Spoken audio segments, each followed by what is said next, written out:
The webinars, which are usually for 1 or 2 hours, are more effective if these are based on a prior study of the subject. So we allow time of 1.5 months to all of you to go over and study Astavakra Samhita. Many of us were not even aware that there exists such an accredited classic on monistic Vedanta. Dr. Vinod Deshmukh, whom most of you know by now, has kindly agreed to lead the discussion on Astavakra today. Briefly, Dr. Deshmukh and his wife, Mrs. Deshmukh, also a medical doctor, they left India in 1967 for UK for advanced studies in medicine. And from there, they came to United States in 1974. Besides doing many other assignments and private practice in neurology, Dr. Deshmukh retired as an associate professor of neurology at the University of Florida. Dr. Deshmukh has a deep interest in Vedanta and yoga philosophy and practice. He has published some 60 scientific articles and 6 books on neurology and Vedanta. One of Dr. Deshmukh's works is Astonishing Brain and Holistic Consciousness. It is of direct relevance to the discussion today on Astavakra Gita or Samhita, because Astavakra Gita talks about self as nothing else but pure consciousness. That is the subject today. What is this self and what is this pure consciousness and what is non-self? Dr. Deshmukh was awarded an honorary degree of Doctor of Science by the S. Vyasa Swami Vivekananda Yoga University in Bangalore. Recently, he was awarded Doctor of Science honorary degree for his work on Vedanta and Yoga. So it is indeed our privilege to have Dr. Deshmukh, who is the founder member of this group, one of the founder members of this group, to lead this discussion and share his understanding of pure consciousness and experience with the ultimate truth.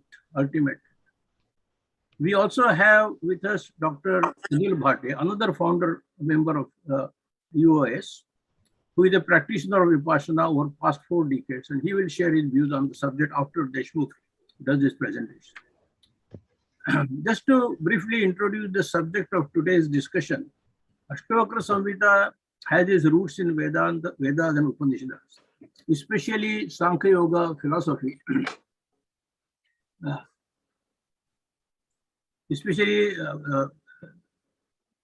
Yoga philosophy.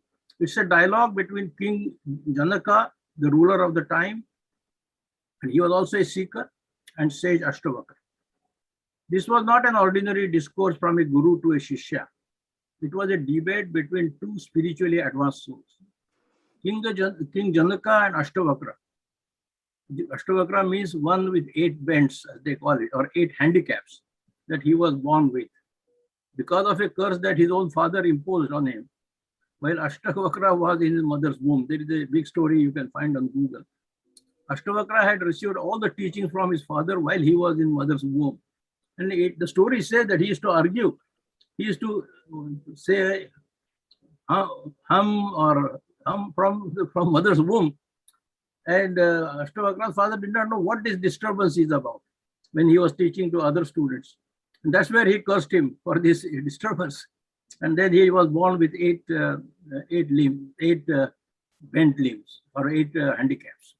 But the story apart, and as Swami Nitya Swarupananda in his book says, the Astavakra Gita or Samhita, unlike Bhagavad Gita to an extent, is categorical, positive, direct, and unambiguous, classic.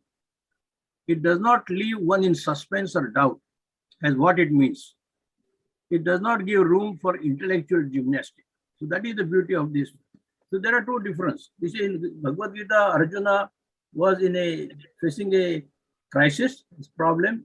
So, and starting with Arjuna, Krishna gave the whole discourse, Jnana, Bhakti Yoga, Karma Yoga, Jnana Yoga, Bhakti Yoga, and all the discussion that goes up to chapter 18. Here, these 2 people understand, what mukti is and what pure consciousness is, but they are arguing how to reach there, how to get there. So there is a difference between this. So the book starts with a question. Here, Astavakra starts with Janaka's question. Katham jnanam avapnoti, katham muktir bhavishyati, vairagyam cha katham praptam, Etat Brahma, Etat Bruhi Mamam, Etat Bruhi Mamam Prabhu. That is, he says, how can knowledge be acquired? How can be liberation attained? How is renunciation possible? And these are the key questions. This is the first verse in chapter 1. Here, knowledge means, now let me go to the next chapter. Here, knowledge means identity of the individual self, or the supreme self, or the Brahman, which is in existence and which is a bliss absolute. So we have been always saying Aham Brahma, I am Brahma. So this idea of Brahman in everybody, I think that is the key theme even of Astavakra Samhita, Astavakra Gita. Knowledge means identity of the individual self, or the supreme self, or the Brahman, which is existence, which is jnana, which is this absolute. Liberation means freedom from ignorance, all bondage and limitations, arising concomitant to knowledge. And renunciation means unattachment to the pleasure and the pain derived from worldly objects, and even to the so-called joyful life in heaven. This is very important. That is what Astavakra says, that even when you understand the self, even all these pleasures, even the pleasures you get, or the pleasures you get even in heaven, they have to be given up. Your mind has to be free. So at the end, Astavakra says, to a man of self-knowledge, liberation in life is contradiction as much as a creation of ignorance or bondage. Liberation, when you say I want to be liberated, liberation presupposes bondage. But the self is ever existing. But when you, so here is the distinction between self and non-self, non-self. So when you go to the self, self is ever existent, ever unborn, and ever free. It has never born in bondage. The idea of even liberation is consequently a serious limitation to the seeker of wisdom, because it screens him from the true nature of self. I think Dr. Deshmukh will talk more about it. That is, even if you want to liberate, even when you come to the self, there is no question of liberation, because there is no bondage. Because liberation presupposes bondage. I will stop here, as Dr. Deshmukh is going to elaborate on these concepts in more detail. But before passing on the floor to Dr. Deshmukh, I wish to draw your attention to a few verses to provoke our collective thinking as to what these two great souls, Janaka and Astavakra, have to say on self-realization and the self. As I said before, everything else is non-self, non-self. When you realize self, there's no bondage, no attachment, pure and simple self, everything else falls in the category of non-self. Now, Astavakra responds, if you aspire for liberation, my child, shun the objects of senses as poison. Then he says, what we should do? Seek forgiveness, sincerity, kindness, contentment, and truth as nectar. These are the 5 ways to achieve that. And the next slide says, Janaka has, after he does this process, chapter 1 and then chapter 2 it comes. Janaka realizes I am spotless, I am tranquil, I am pure consciousness, and I am beyond nature. And he admits that all this time I have been merely duped by illusion. So, illusion. And then he goes next, because this is the time I want to leave. Knowledge of self. He says, you are not the body, nor is the body yours. You are not the doer. Then give up all egos. You are not the enjoyer. You are consciousness itself, the eternal witness, and you are free. And so go about happily. So this is all getting free from our bondages, detached from all other pleasures, and then seek for the supreme truth. I think, Deshmukh, this is time for you to take over and go ahead, please. So I will stop sharing. So you can see Deshmukh. Okay, so The floor is yours. Yeah. So can you see me? Sure, we see you. Oh, okay. All right. So this is a profound subject, and I want to paint a sort of broad picture of the breadth of this subject. At the same time, it's very simple and precise and very direct. I thought I would start with a simple poem that dawned on me this morning. The poem is called Nature. We breathe in nature. We interact with nature. We are participants in nature. We are alive and well in nature. Nature is one whole reality. We are the children of Mother Nature. Feel the truth with your heart. It is real. Pause, refresh, and smell the rose, or smell the flower, or smell the situation. And then I tended to personify this concept of nature, because nature is both transcendent as well as immanent, just as the divine or the God is transcendent as well as immanent. So I thought of the word natural universal being,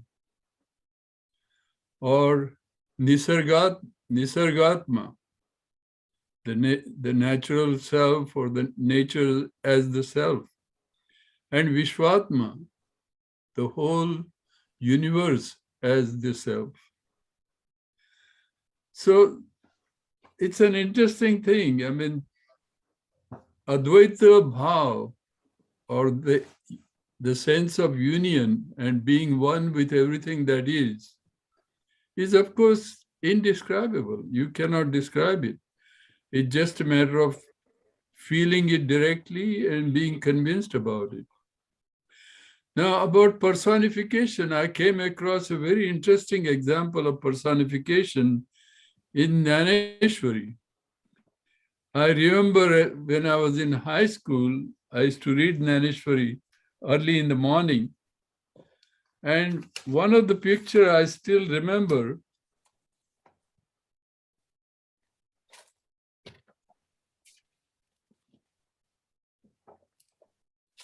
is this picture. Do you see that? Yes. Yeah. And in Jnaneshwari, he says, Taya parito dhanurdharu, zahala se dukkhe jarjaru, jaisa grishmakali girivaru, vanamalaka, manoni sahaje sunilu, krupamrute sajalu, to bolalase Shri Gopalu Mahamegu. The point here is that Arjuna is like this, the wildfire on the top of the hill, and the Lord Krishna, Sri Krishna, is like the Mahamega, the great cloud that showers the Amrita or the peace on Arjuna and brings him to a peaceful state. So this is a profound analogy and personification. In fact, as a neurobiologist, I've been thinking that our brain, body, mind, and ego neurophysiologically acts like a rain cloud. It has 70% water, it has many ions, electrons, protons, O2, CO2, hydrogen, and there is a continuous electromagnetic interaction between ionomagnetic forces and the surrounding nature. So either you can feel that I'm just this rain cloud, or you can feel that I'm totally integrated as a rain cloud in the whole universal reality. So it depends on our perspective.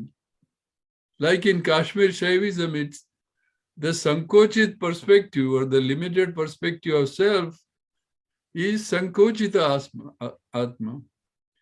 But the true self, Vishvatma or Nisargatma or Atman, as described in Astavakra Gita, is whole, the wholeness of being. It excludes nothing. Now, Astavakra Gita is a profound text. In fact, if you see some of the videos by Sarva Priyananda, he says, at one time he said that if there is just one book you want to read on Advaita Vedanta, it is Astavakra Gita. So it has been praised quite a lot. And what I will do, I have selected like 20 verses from the text. And I think we circulated that. But to honor the Sanskrit language, I will read the first in Sanskrit. Rajni can display those, I think. Rajni, you can display those? No, it's okay. I'll just read one shloka, okay, one verse, which is in chapter 1 and shloka 12.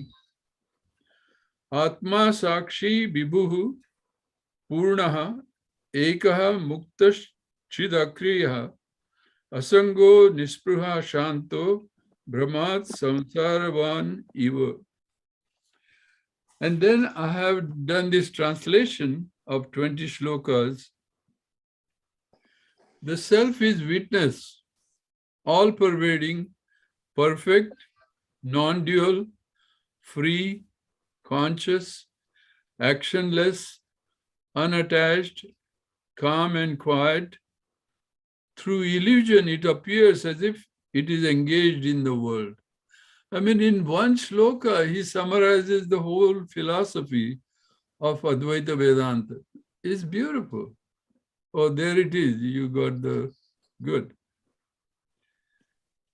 Then the second statement, having given up all the external and internal fluctuations and the illusion, I am the represented self, ego. I can read from there, I guess, yes. I am the represented self, ego, meditate upon the self as immutable, non-dual consciousness. Now, this word represented is a very interesting word, and it is very often used in neuroscience, and we'll come to that.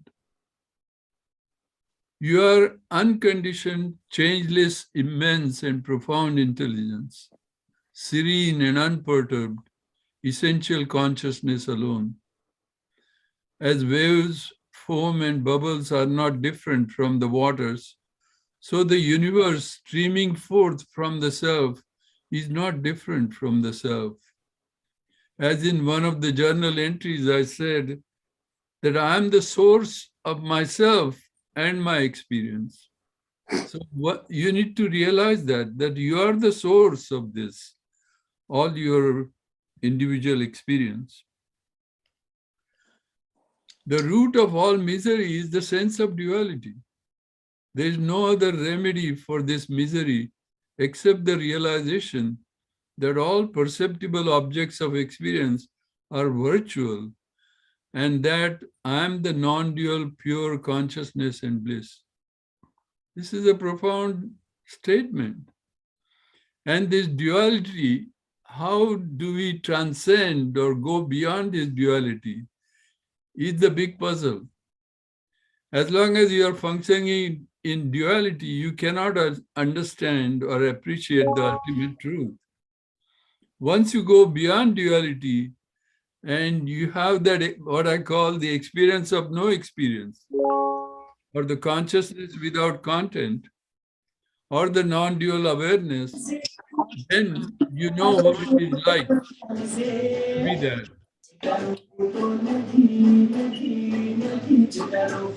Oh, somebody has to go on mute, please.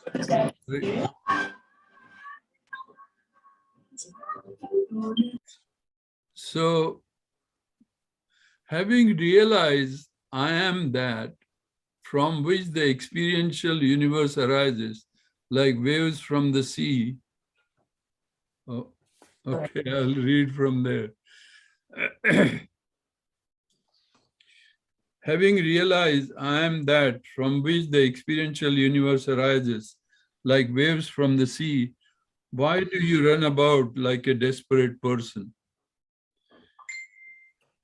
Now, I am that is a famous phrase made by Nisargadatta Maharaj. His book, I am that, is extremely popular both in the East as well as West. Infinite as space I am, and phenomenal world is like a small jar. This is true knowledge. There is nothing then to be renounced, nor to be accepted, nor to be destroyed. This is one of my favorite shlokas. In fact, it was Janaka who made this profound statement. Akashavat anantoham ghatavat prakrutam jagat iti jnanam tathaitasya na tyago na graho laya. I am like the ocean and the universe is like a wave. This is true knowledge. There is nothing then to be destroyed, renounced, or accepted. Now, thinking of the unthinkable one resorts only to a form of one's own thought. Therefore, giving up that thought, thus do I indeed abide in myself. To really know yourself and to abide in yourself, you have to let go of all that. Let go of all duality. Let go of all thoughts, all contents. The famous saying is Atmavid Atmaiva Bhavati, Brahmavid Brahmaiva Bhavati. And that is absolutely true. But this is unthinkable. There is a beautiful poem by Adi Shankaracharya, what he calls Parapuja. How do you worship the one who is indescribable, who is beyond all the descriptions? It's a beautiful poem. You should look that up sometime. Then next one on 10th, he indeed has his recollections of worldly life extinguished, who becomes transparent-minded spontaneously, who thinks of sense objects only by chance, and who is as it were awake, but as if asleep. This is very interesting that the word transparent means our mind acts like the glasses through which we are looking or experiencing the world. And most of the time, our mind is preoccupied with either the past memories or the future imaginations. And so it is not absolutely clear. It is in fact tinted. It is biased. It has many shades of colors and obscurations. So the idea is to be able to completely free your mental lens of all the preoccupations, words, thoughts, and also the provoke emotions, reactive emotions, and to come to an absolute clarity, the absolute presence, what I call the transparent mind. In fact, I have submitted the article which is being processed at the S-Vyasa journal. I think some of you may have received a copy of it. Then this, as if asleep, one of the descriptions of Turiya is Jagruta Sushupti. You are fully alert and awake, but from a different perspective, you are as if you are asleep. So it's a kind of interesting paradox. 11, you are not the body, nor is the body yours. You are neither the doer nor the enjoyer. You are consciousness itself, the timeless, pure witness. You go out about your life happily. But this is very difficult to do because most of the time we are so completely biased. We carry the image of our body and image of ourselves as an individual. And we are so used to it that it's very hard to come to the pure state of awareness or essential awareness. You, pure intelligence, in you the universe manifests itself like waves in the ocean. Be you free from the fever of the mind. See, most people suffer from this fever and agitation because the mind is overoccupied, preoccupied, and agitated. 13. My son, you may speak many times in many ways upon the various scriptures or hear them, but you cannot get established in the self unless you forget all of that. This is a profound statement. So the point he clearly makes that it cannot be approached by reading books or reciting books or repeating thoughts of other people, howsoever famous they may be. You have to come to an understanding, an insight within yourself, by yourself, for yourself. So, just as on my desk, there is this little small statement that I had made some time ago in my journal. All that you know is not new. The new is now. Be present. Similarly, J. Krishnamurti has written a famous book, one of his first ones, Freedom from the Known, which again addresses the same thing, that we have to free ourselves from our own self, from our own mind, from our own preoccupations. 14. The wise person of somebody.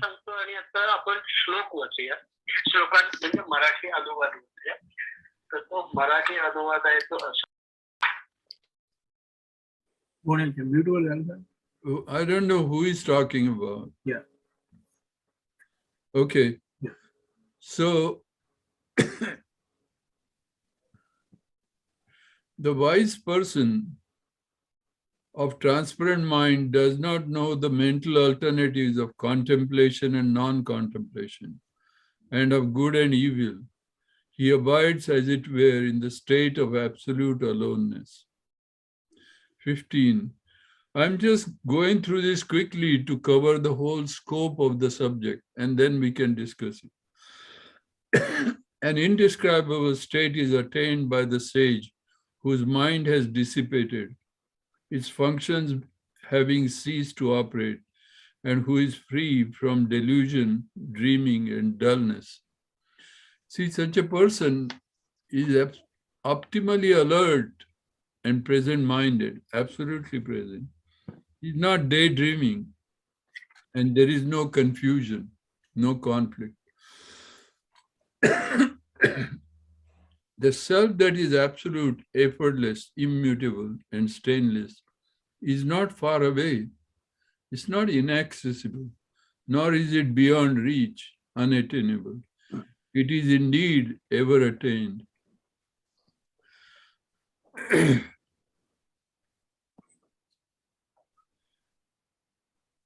There is a famous Upanishadic statement like Tadai jati tannai jati taddure tadvantike tadantarasya sarvasya tadu sarvasyasya bhayyata. It's not too far, it's not far, it's not.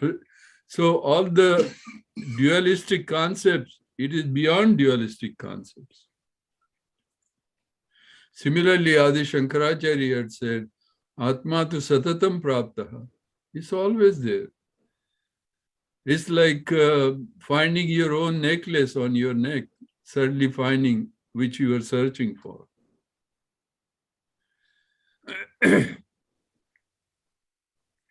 17. The mind of the liberated one does not engage itself either in meditation or in activity. It becomes meditative and active without any motive spontaneously. This is a very important thing. Things have to happen spontaneously, effortlessly. Of course, initially you may need effort to learn certain skills, certain techniques like meditation or mantra or whatever. But eventually you have to forget all that and let things happen naturally, spontaneously, effortlessly. Then only you come to the truth of it. 18. Through freedom, one attains happiness. Through freedom, one reaches the highest. Through freedom, one becomes reposed. And through freedom, one realizes the supreme state. So the freedom is extremely important. Freedom from, like I had said, that true freedom is freedom from oneself. And when one is free, it's natural to be happy. And that self-freedom, swatantriya, atma swatantriya is very important. 19. The pure one knows with certitude that this universe is the product of illusion and that nothing really exists apart from the self. The imperceptible self is revealed to him and he naturally becomes tranquil. So the immense silence and tranquility or peace of mind dawns on you spontaneously, effortlessly, unintentionally. It's just there. That's what happens. When your state of being is ready for it, it happens spontaneously. How and to whom can be described the inner experience of one who is desireless, who transcends all his sorrows, and who is content with his repose in the self? Here the word he used is Atma Vishranti. In Upanishad, Mandukya Upanishad is called Atmaniyeva Atmana Tushtaha. So one becomes content within oneself, by oneself, for oneself. So it's a profound state, indescribable state. But it does happen, and this has been verified by many, many people, especially in the Advaita tradition, in the Vedic tradition, Vedic Vedanta Yoga tradition. So then I have a lot of other material, but I thought we'll open it for discussion so that other people can comment on some of these concepts. Exactly. So feel free to ask questions. But let me start with one on Dr. Deshmukh. You see, Astavakra says you are free from contact with anything whatsoever. Therefore, pure as you are, what do you want to renounce? I mean, asking if you reach that stage, destroy the body complex, and in that way enter the state of dissolution. You see, this is, I mean, the common man has a question: how do I go to self from the stage of non-self? And he says, destroy the body complex. Now, there is kind of conflict. Okay, if you destroy the body complex, then you can get rid of all attachments and you can see the pure self, that is the supreme self, Brahman. And then if you are at that stage, you come back and do the body, what body demands, those functions, and stay unattached. So how will you explain that this conflict can be handled, in day-to-day life? That's maybe the question for most of the people here. Yeah, I think the interesting is sometimes the words used are pretty harsh, and the translations are not. Like destroy the body and mind is pretty harsh. Who wants to destroy the body and mind? Destroy the body and mind complex. That means but that's what I'm saying. These words are very harsh. Egoism and what happens? I can tell you what happens. When you are meditating, you're observing your breath, right? Yeah. So you observe your breath. The breath can be observed in many different ways. One way to observe that breath is, of course, the dualistic, that I am the witness or the sakshi, and the breath is an event that's happening physically. Then another way is that I can change the breath in some way, like make it longer or shorter or louder or quieter, or things like that. So the will comes, voluntary comes. And then you realize that breathing happens by itself anyway. Stop messing with it. Stop fiddling with it. And suppose you take a long breath and you breathe out slowly and then pause for a few seconds. So in that pause, there is no breath. And that is fine too. So you can experience the absence of breath naturally because it's an effortless state. The lot of things in the body-mind complex happen subconsciously, automatically through amazing mechanisms of neurobiology and the evolution. So we have to appreciate that great wonder that happens. But during that pause, there's nothing. And you can appreciate that profound sense of oneness and non-duality in that in-between state. And you may hear some anatanada or spontaneous silence, ambient silence, but even that disappears because there is no duality there. At the same time, you're completely at peace with yourself. There's nothing to do, nothing to worry about. You are completely at peace with yourself and at home in the world. Yeah. So the meditation is the way, but to do that meditation efficiently, I should say, to accomplish the goal, you have to have this understanding at the core. You see, people should intellectually, yeah. So maybe you want to talk about what exactly meditation means in terms of neurology, and how important is it to separate oneself from the body-mind complex. That is, I did Vipassana, for example, and Dr. Anil Bhatia and many others are doing different techniques of meditation. That is the way to realize pure self and stay in that stage from moment to moment. But you have to come back. And when you come back, you are again back into body-mind complex. How do you manage that when you come back? I mean, you are for a moment, you are in the pure mind. Again, you are in back. So in day-to-day life, you prepare body-mind complex to go to the self or the pure Atman. You come back again, but you should be a changed person. I mean, your body-mind complex should work differently than it was working before going into that stage.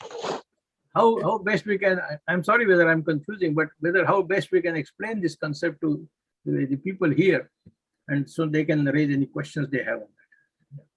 Yes, but you have to stay with reality. One of the most interesting definition of meditation is given by James Austin in his book, The Selfless Meditation.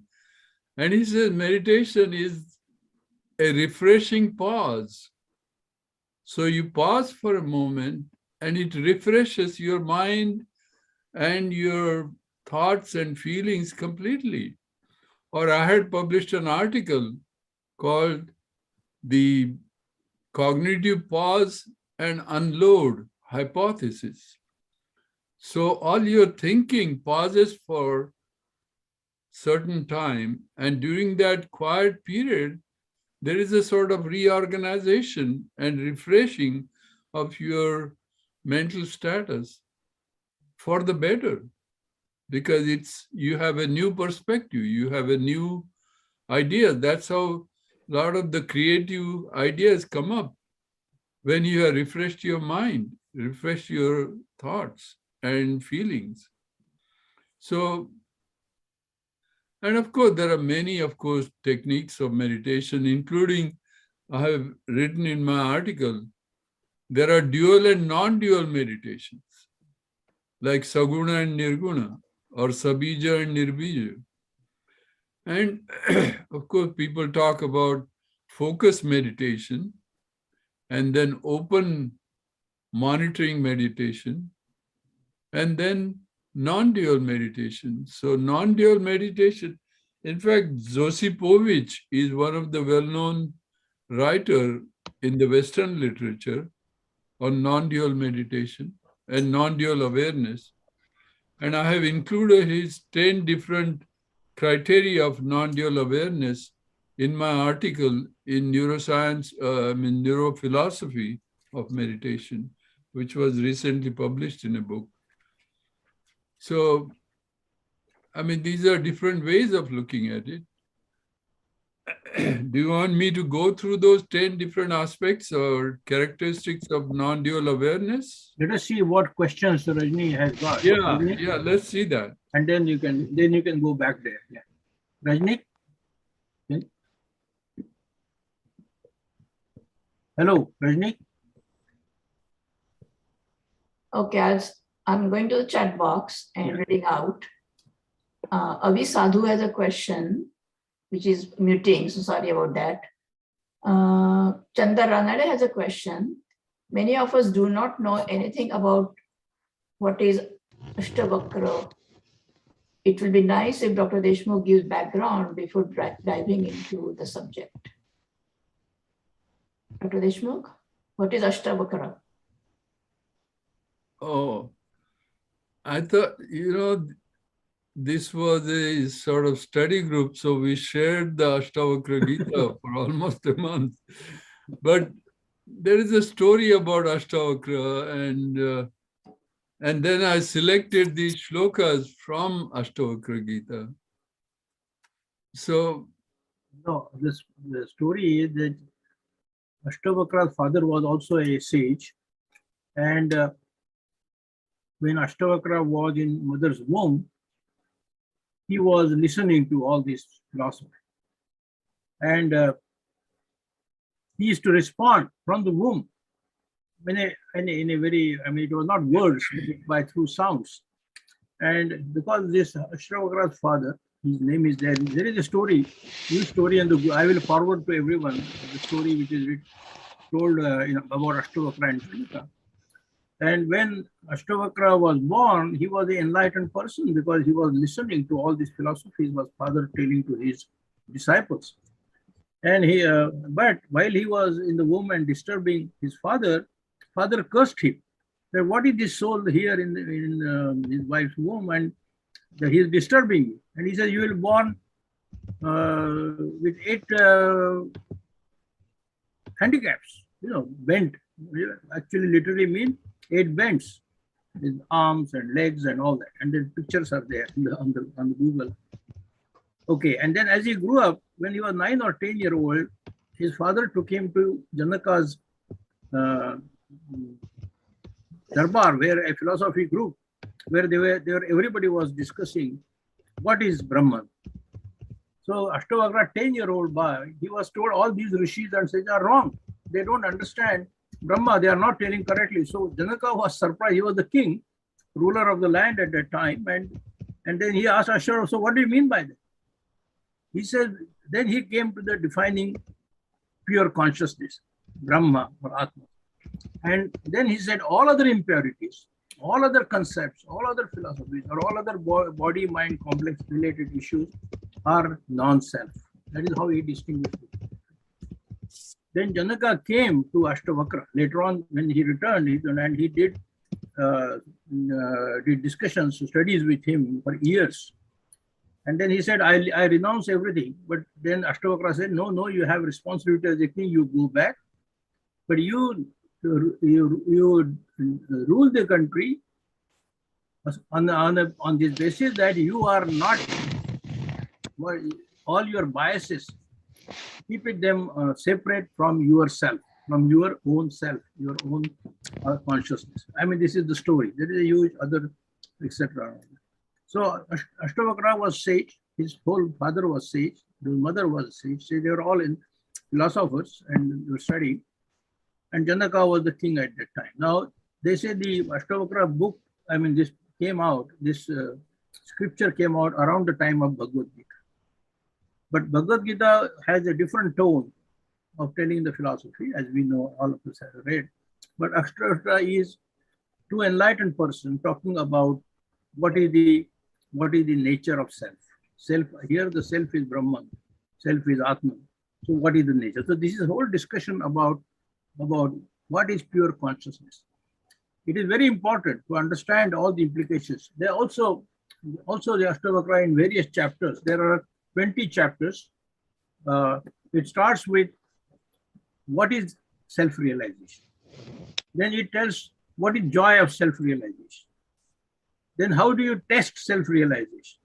Next one, it goes into what are the 4 ways of dissolution? How do you dissolve the biases you have in order to realize the self? Then it talks he describes what is higher knowledge. That is what is the knowledge about how do you experience Brahman. That is how he goes, and he talks about happiness. Then he keeps on explaining different aspects of life and how you see it differently, and comes to the liberation in life. And in that process, he made a very important statement that we have all these books and scriptures and knowledge, Vedas and Upanishads and everything. Do read and understand, but don't get lost into it. You focus on yourself, purifying for yourself. And realizing, as Dr. Deshmukh said, that through the processes of meditation, through the process of containing body-mind complex issues, there are four aspects to that. The how to go to dissolution. It is the body, mind, egoism, and senses. So he describes body-mind complex by these 4 aspects, and there is the process of self getting unattached. That is dissolution of these 4 concepts: body, mind, egoism, and senses. Unless you separate these from the self, what you are, to pure consciousness, you will not see that. You will not experience it. So once you experience self, all non-self becomes redundant, and you should slowly get detached from that. That's all the whole Astavakra Gita is about. Yeah, one of the ways to look at it is from the point of view of time, temporal aspect. And what is really some very interesting research being done in neuroscience just now. Supposing you hear a sound like boop, boop, boop. I used to do research on this, and suddenly you have a change in sound, beep, and then boop, boop, beep, things like that. Now, a person listens to this sound and his brain activity is being recorded continuously and is averaged by the computer to pick his response, earliest response. Now, what happens? Of course, he's present right from the beginning. Time 0, he's there, he's attentive, he's paying attention, right? The eye is there. Now, what happens after about 10 milliseconds? Millisecond is 1,000th of a second. 10 milliseconds. His brainstem receives that auditory signal. Then it goes to the cortex. And then he has a sensation of that, but he doesn't actual conscious differentiation between the change in sound, like boop to beep, occurs about 300 milliseconds later. So that's the earliest we can detect, 1/3 of a second. And then he can report that, or he can count so many number of, beeps have occurred during a session. So my point is, and there is another major article, that the eye precedes me one, which is the detection of sound, and me two, which is like reporting the sound, and then mentation. All this is downstream, talking about it, thinking about it, memories. All this is slow process. It's like the trailing behind the jet. Jet plane everybody has seen that trailing smoke at the back. So the I is in the jet plane, absolute presence, absolute present moment. And the trail is the mind that trails behind that I, me, mine, and mind, and everything else.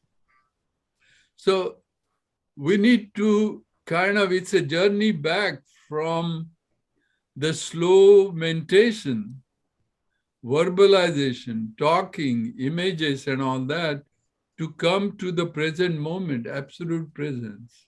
That is the difficult part. But we can come to that present silence, present clarity, the transparent mind. And that is meditation. That is the absolute sthiti, or non-dual awareness that happens. Now, the other point I want to make is, in order to understand this conscious being, blissful conscious being, or Satchidananda, or whatever you want to, one of the descriptions of that, the neuroscience takes two different aspects, two different approaches. One approach is through cognition. Cognition means information processing, which mostly have based on memory, words, thoughts, images. And then we create concepts, and then we deal with the concepts to create concept of the self or the ego and mind and all that. But that is not the primary experience. That is not the Atman. That is too slow. That is all mind. So the other approach is affective, or feeling. You feel your own being. You feel your presence. You feel your body, mind, ego, and everything, but feeling directly at this moment. And that feeling is directed, it's instantaneous. See, Rene Descartes, made the statement that I think, therefore I am. That is the cognitive approach. And Jack Panksepp, who wrote the book on affective neuroscience, he said, I feel, therefore I am. And in modern neuroscience, there is Soames. Soames published a book called The Hidden Spring Within. The hidden spring is in the reticular formation, which activates the cortex. And he comes closer to our concept of Atma Prakasha, Atma Spurti, Atma Jyoti. So we have to get back to our source, our own being, source of energy, awareness, being. And there it is profound stillness, silence, and serenity. That is the beauty of it. Yeah, Rajani, what is the next question? Otherwise, let us. Next question is from Sanjeev Pure. He would like to know on Lord Buddha's non-acceptance of the Vedic concept of Atma or self, and how does that differ from our spiritual sadhana? Yes. Buddha's concept of anatma, anitya, anatma, dukkha. Anitya is like everything is dynamic, everything is changing, nothing is permanent or stable, or you can't hold on to something. Everything is changing, anitya. Anatma, he used the word anatma, but anatma here means non-ego, not non-self. It is non-ego. So he teaches us to go beyond the ego, the self-centered or egocentric perspective. And then what he calls the shunya bhava, or the emptiness, that is really comes to the true Atman or the Brahman. And he does point to that. So Buddhachi shunyata and Vedantarli purnata, they are two sides of the same coin. Yeah, exactly.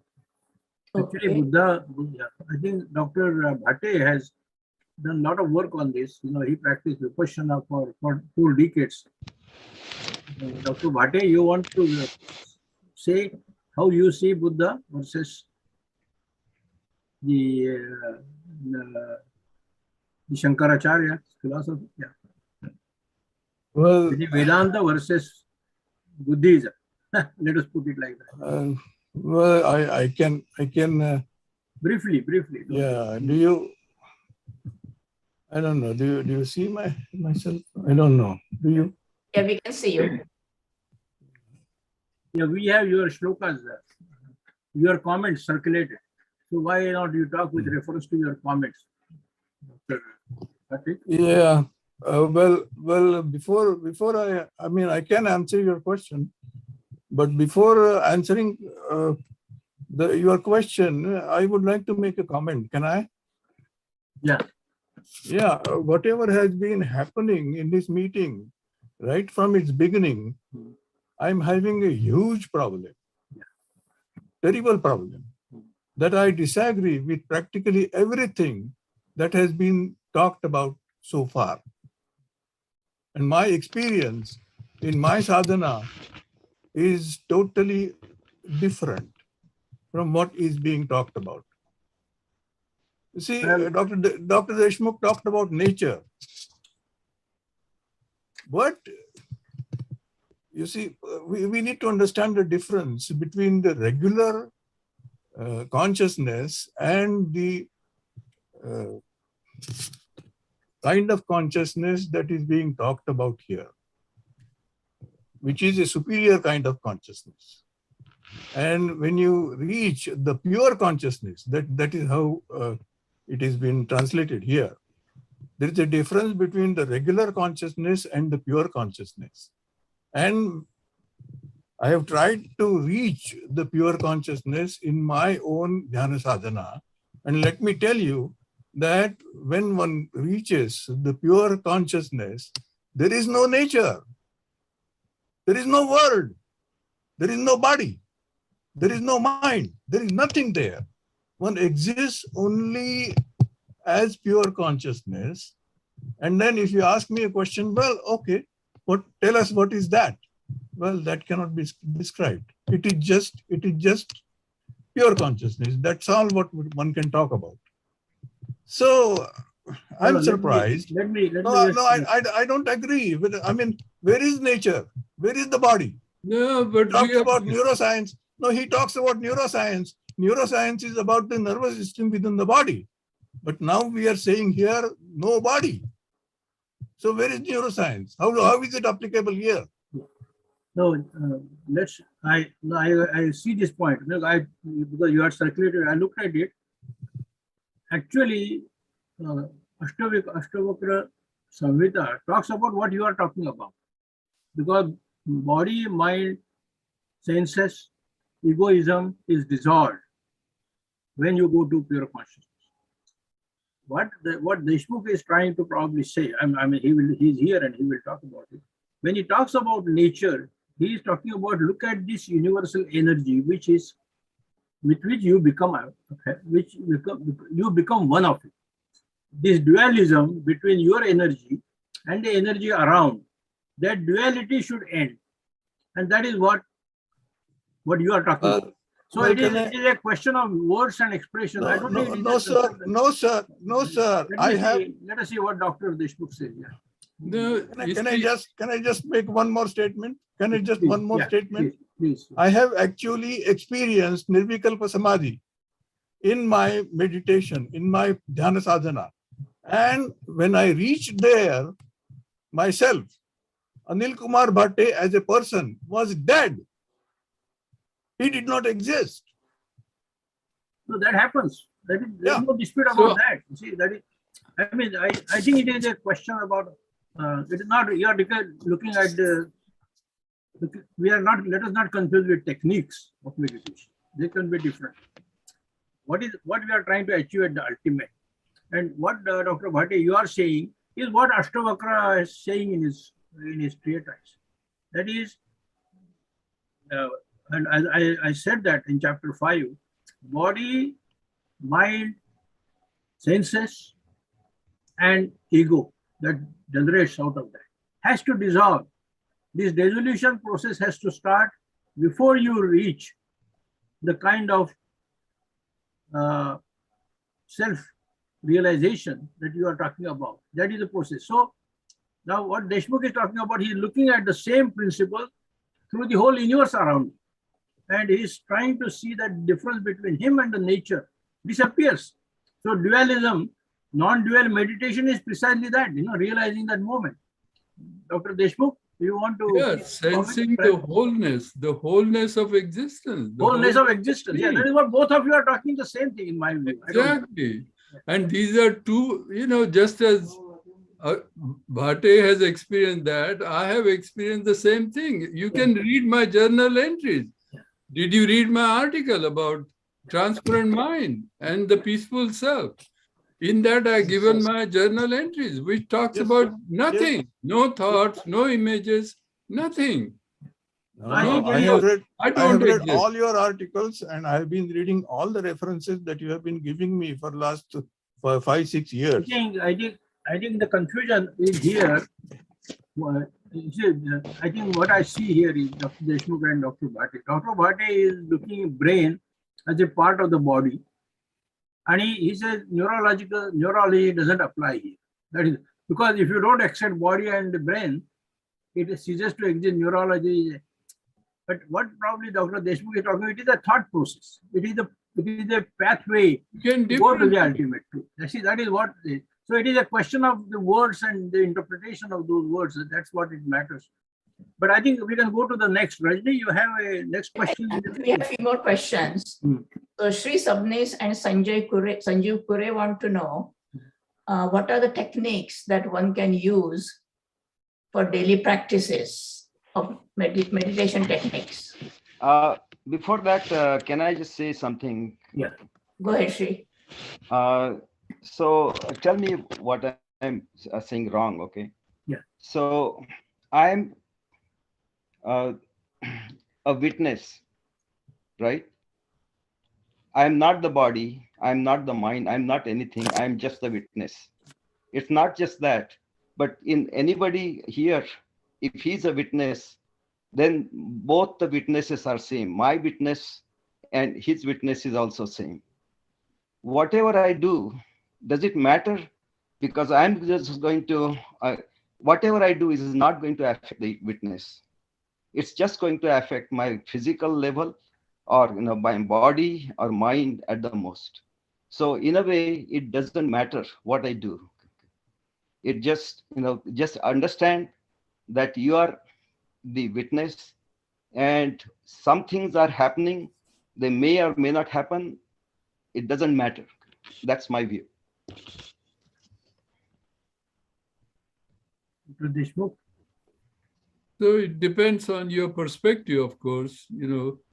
Like that famous shloka that Hanuman says to Sri Rama, that Deha bhavena dasosmi, jiva bhavena tvadomshakaha, atma bhavena tvamevaham, iti me nishchita matihi.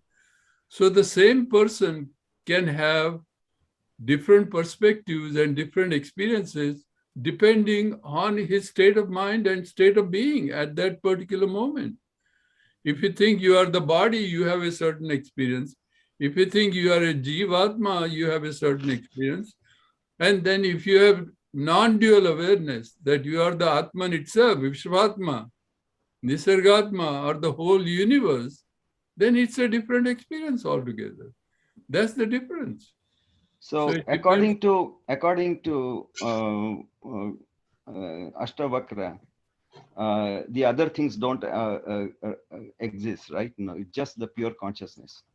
Yeah, so it depends on your state of being.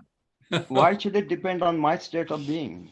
If whatever Astavakra says, why should it depend on my state of being? Because it's your experience, direct experience that you are experiencing, you are feeling, right? The other way of Shri, the other way of looking at it is, it doesn't matter what you do or what you think. You are part of this universal energy. You are part of this Brahman. Whether you recognize that, how you recognize that, or is immaterial.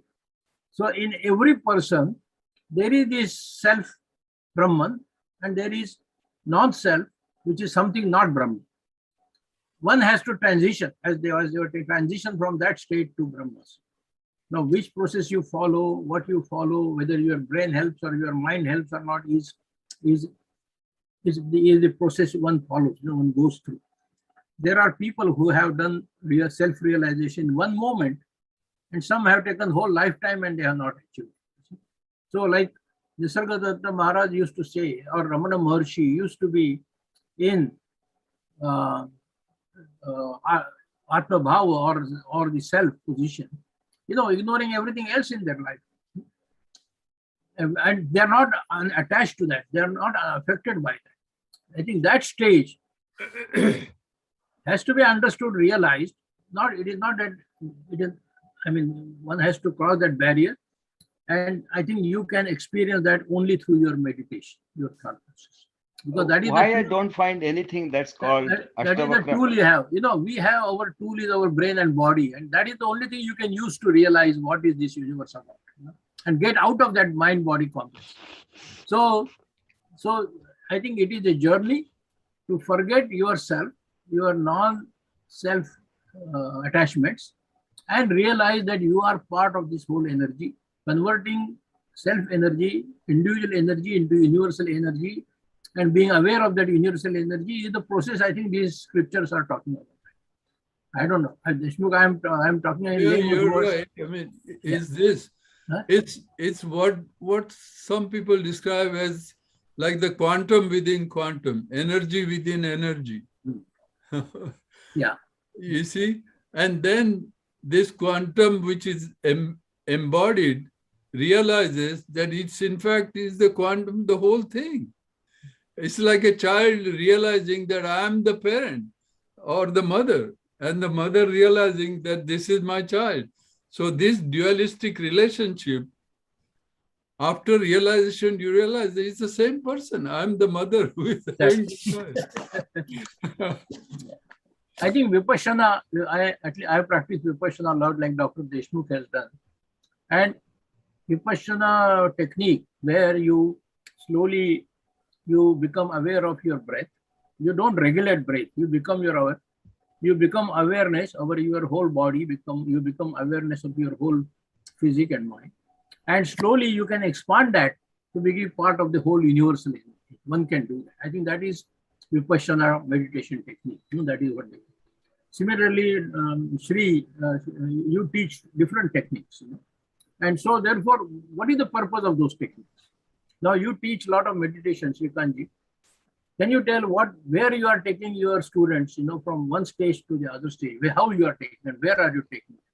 You are taking them from the same thing, from non-self to self. That's what you are taking them, right? Yeah. No, I'm just not that smart a person. All I'm doing is making them just feel good and just learn some things.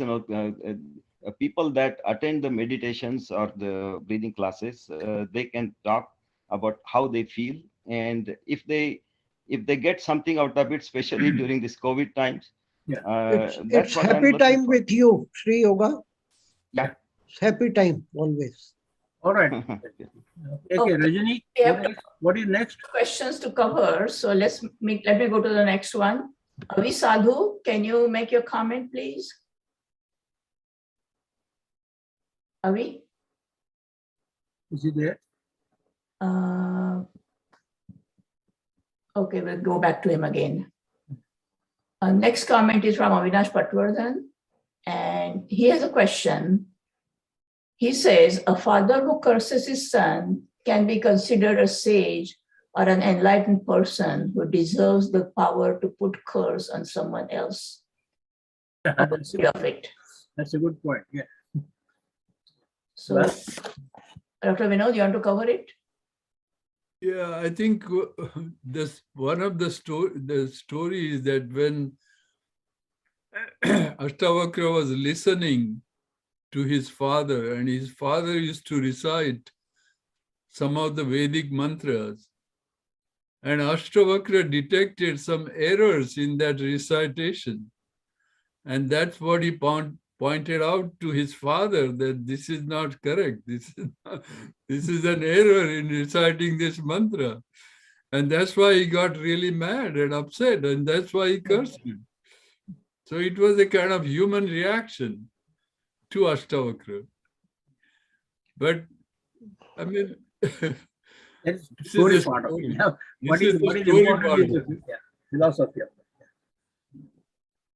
Okay, next question Avinash has is items 11 on in your Word document says the body is not yours. Then whose is it? Who is the owner? And in some other place it says you are everything, meaning you own everything, including the body. How to deal with this Bar Hillel Karnak like paradox of semantics? Yes, because it depends on our perspective. Just like breathing, for instance, the breathing is going on just now in all of us, hopefully, but we are not aware of it. But the moment you point out or pay attention to it, or you become aware of the breathing, that becomes duality. But if you are not aware of it, it doesn't exist. It's the same way about the thoughts or the mind or all the observed things. You know, you can be either aware of it dualistically, or you can forget the whole thing, complete non-self phenomena completely. And then you are in the non-dual awareness state, one with everything, that is, the unity.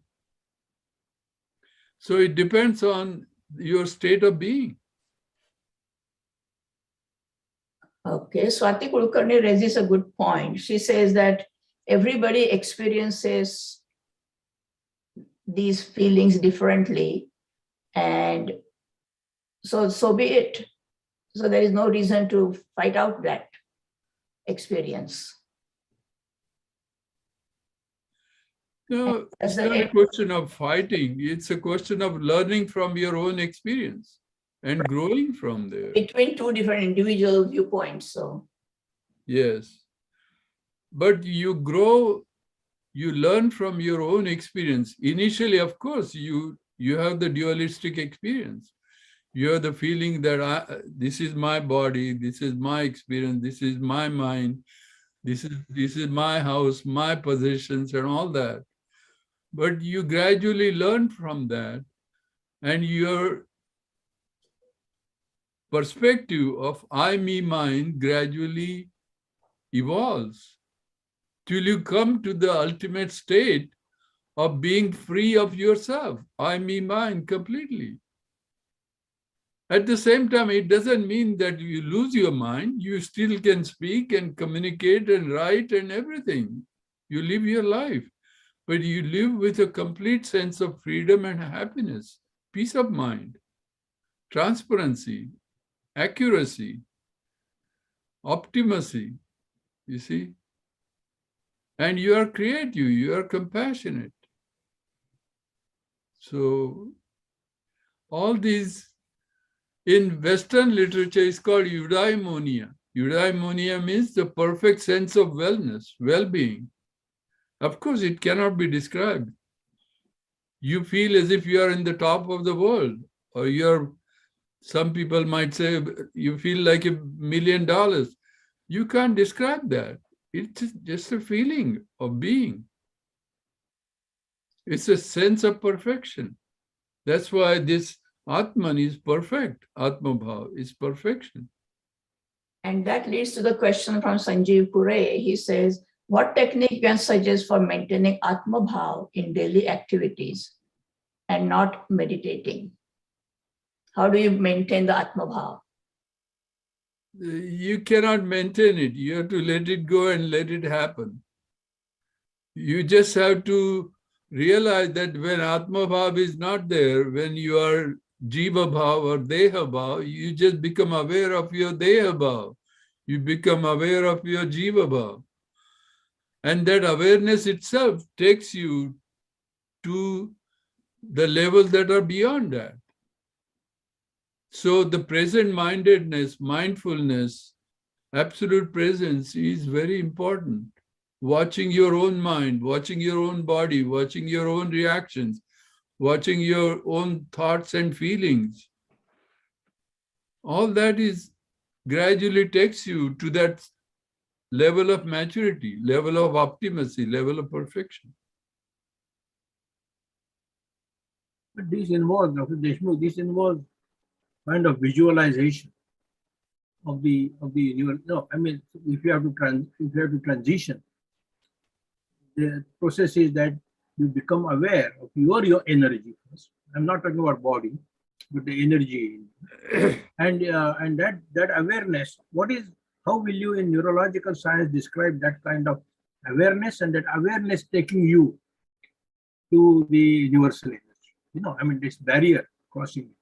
What is that process? Because it is not, you are no longer in body. You have become an awareness. And that awareness is, of course, rooted in somewhere in the brain. But that is the bridge between the body-mind complex, and that awareness takes you to non-body-mind complex, or the self. How will you describe that process in the neurological sense? Because that is the confusion which our Dr. Bhatte has all the time. That he says, how can the neurology rooted in the brain, what is this awareness, and how that awareness can transition to non-self, or to self, from non-self to self? How will you describe this process in neurological science? This is a layman's question. I'm not a technical person. Yeah. But you know that. There are multiple levels of organization, from the subatomic, atomic level, molecular level, cellular level, network level. So it depends on, again, what level you are describing or thinking about. At the same time, supposing you take the level, what has been described as the circadian rhythms, where your body, mind, and brain is influenced by the light and dark cycle, solar cycle, the solar energy. All that is happening continuously in all of us. We are exposed to gravity, temperature, light, darkness, hydrogen ions, all these ionic fields, ionomagnetic fields. So we are already integrated, embedded in nature in that sense, in the whole field. What David Bohm called the wholeness and the implicate order. Implicate order is the intrinsic order of the whole field of the universal field. And the Schrodinger equation then tells you how different things are organized by that wave equation. In the same way, there are these multiple levels of organization in the nervous system. And there is at least the subconscious subcortical level and the conscious cortical level. Conscious cortical level is more like thinking, memory-based, speaking, images, and all that. The subcortical level, brainstem level, is subconscious, it's automatic, it's effortless, it happens by itself. You don't have to do a thing about it. It's like breathing, happens perfectly, normally. Swallowing, you don't think about it. Walking, you don't think about walking once you learned how to walk. Swimming, whatever. So these things become effortless, spontaneous at the subcortical level or the subconscious level. Rameshji, can I answer this question? Sure. Because I have a totally different perspective than what Dr. Deshmukh is describing. Anil, can you wait for a second? Somebody has raised hand, so let's get their comment, and then we can do last half hour with what points you were pondering. Oh, Pratap, go ahead. Yes, namaskar. May I salute to the knowledge of this learned group, because I am layman, and just one small incident I want to narrate that.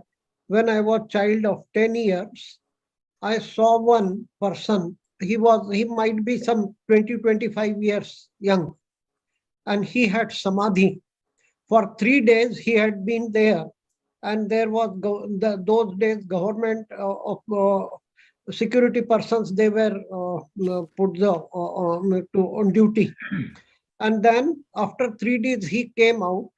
So I mean that breathing, controlling the breathing, even that the people who allow truck to go on them, they also control the breathing.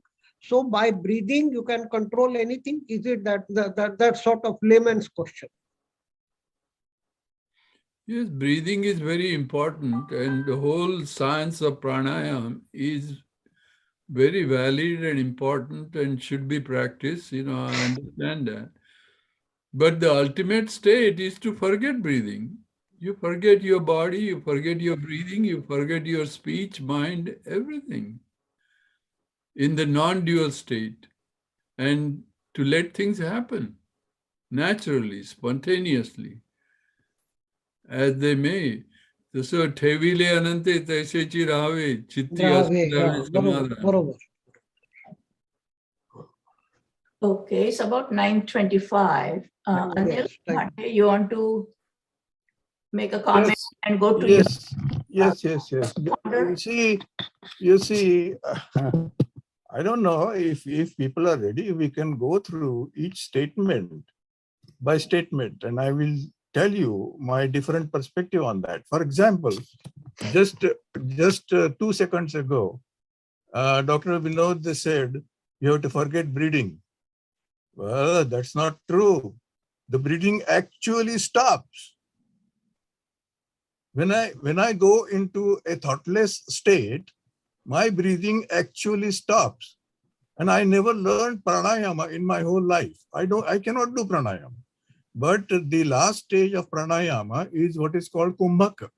Kumbhaka means outside air remains outside and the air in the lungs remains with the inside. That's it. सांस का आना जाना बंद होता है. This actually happens. So it is not a question of forgetting the breathing. It is a question of actually breathing gets stopped. And that happens to me automatically when I go deep in thoughtless state. Now there is another thing is to get back to what Ramesh Deshpande ji said. You see, there is a thing called out-of-body experience. In Samadhi, that actually happens. That means awareness, our awareness can exist without the body. You get out of the body and you are in a state of pure consciousness, and from that vantage point, you can actually your own body lying down on the floor. And you are not in the body, you are outside the body. This has been the experience of many yogis. I have met at least 3 people in my life who were great yogis who actually did this. And then I have actually done experimentation on a process, on this process, whether I can do that by my own wish. This is a process that we call exteriorization. That means taking your soul out of your body. Now, in that condition, it tells me that brain has nothing to do with this. Neuroscience has nothing to do with this. Neuroscience is confined only to the nervous system, and nervous system is confined within the body. In an out-of-body experience, the nervous system has no job to do. The brain has no job to do. This is exactly where I have a huge difference of opinion with Dr. Deshmukh. Well, I beg to differ with that, because for any perception, even the out-of-body perception, out-of-body experience, near-death experience and all that, you need a brain to experience. You need a living body to experience. So this is a completely, and I agree that during meditation and during these spontaneous experiences, the breathing becomes very slow and even stops. I have experienced that. I know that it does happen, but let it happen. That's it. It's natural process. It's a spontaneous process. But you need a living body and a living brain to experience and perceive anything. Otherwise, I beg to differ. Well, no, I differ. I differ. Which I is think, fine. I think That's we your can, point of view. Yeah. That's your point of view. Yeah, that's yeah, right. everybody has a point, Yeah. and No, leave it like that, but that's because the discussion. no, I think चला बंद करो anyway, देखा anyway, Ramesh? you see, even in Vipassana, for example, चल meditation, Pluto you don't recognize the breathing. Breathing, I mean, you don't recognize it turns into awareness. But breathing doesn't stop. I don't think it stops. I mean, the body will continue to. No, you would be whatever. dead if it stops completely. Yeah, it will dead. Then your one is dead. Anyway, so any more reasoning? Chandra has a question. Chandra? Chandra, yes. Hello. Chandra. Go ahead. Yeah. Can you see me? Yeah. Yes. Let me refer to Dr. Subhash Kak. Can you hear me? Oh, yes. Yes. Sure. Okay, I had attended a seminar by Subhash Kak in Shiva Vishnu Temple. I think Anjali also was there. So that was about 7-8 years back. Yeah. And the discussion really relates to what Bhatti is talking. The discussion focused on whether machines will develop consciousness through AI and they will self-learn. And there was a conference Dr. Kak mentioned was held in Stanford. The conference had invited 100 scientists, all experts in electronic engineering. Now, Kak told us that 50% scientists said that AI will develop consciousness. So AI has no body, okay, or no neuroscience or nothing. So according to 50% of scientists, they said that AI will develop consciousness. 50% said no. And I heard further that those who supported that AI will develop consciousness were from the religion based in Judaism, Christianity, and Islam. And we are all from the eastern side, okay? So scientific community itself is divided into half. I'm not taking any side, but I don't know who is right, whether the Western thinkers are right and Eastern thinkers are right. And if AI does develop consciousness, I think we are talking about completely new world, and what we are talking perhaps has no relevance. The body may not breathe through nose. You see, in yogic practices, body has millions of holes, and it can get its oxygen from it. So we don't know how the yogic science is there, but as Dr. Deshmukh pointed out, body must be without breath. It will be dead. It will not be alive. So whether breathing starts from nose or whether it starts from the total body. Body has millions of our skin has millions of holes, and it breathes. Every breathes. So we don't know in yoga science how we have to do investigation. Ramesh, I am talking about machines, okay? Yeah, but you see, machine is, what is the role of human being? Machine by itself can exist. You exist. We have our existence. But we are trying to see that our existence is not absolute, it is relative. And it is part of I'm taking a course in artificial intelligence, okay, right now.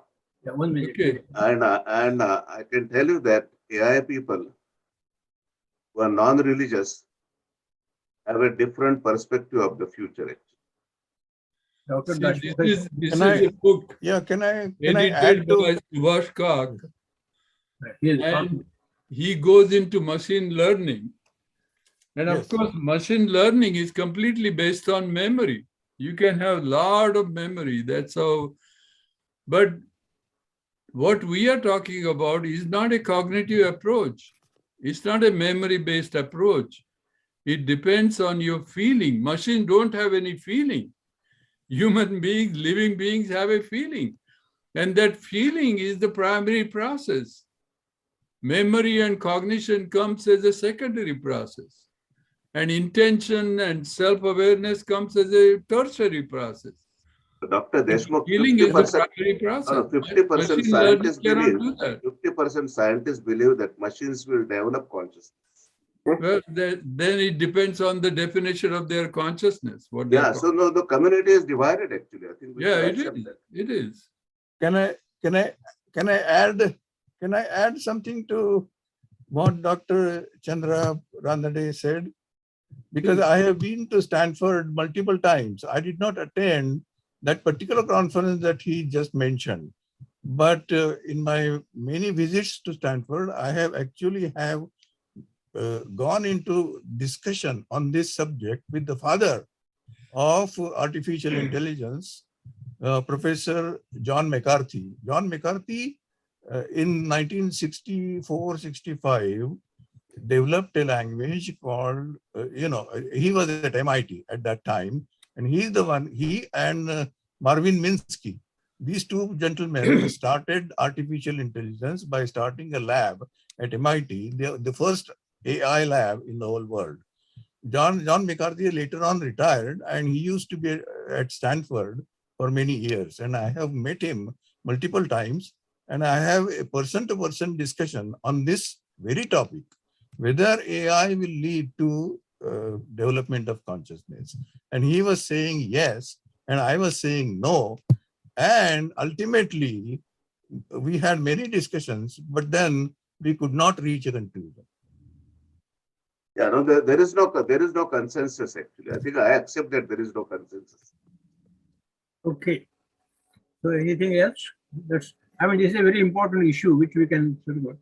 I think even Schrödinger, Nobel Prize winner scientist, quantum theory and all that, even he doesn't have a solution. So even the discussion has stopped even at that point.